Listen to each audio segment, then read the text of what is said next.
চলো আজ বানানো যায় ম্যাঙ্গো স্টাফেড কুলফি। তার জন্য এখানে আমি দুটো ম্যাঙ্গো নিয়েছিলাম আর ভালো করে ম্যাঙ্গোর উপরের যেটা মুখটা সেটা ভালো করে কেটে নিয়েছিলাম আর চারিদিকটা চারপাশে কেটে নিয়ে সাঁড়াশি দিয়ে আমের আঠিটা বার করে নিয়েছিলাম।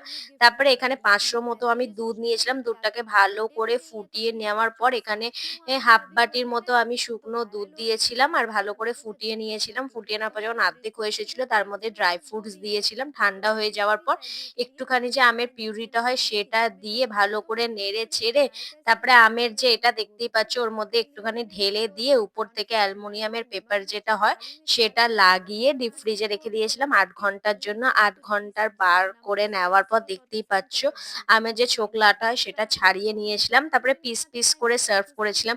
এত সুন্দর হয়েছিল খেতে আর গরমেতে এসব খেতে খুবই ভালো লাগে। তোমরাও ট্রাই করবে, ভালো লাগলে সাবস্ক্রাইব করে দেবে। Thank you.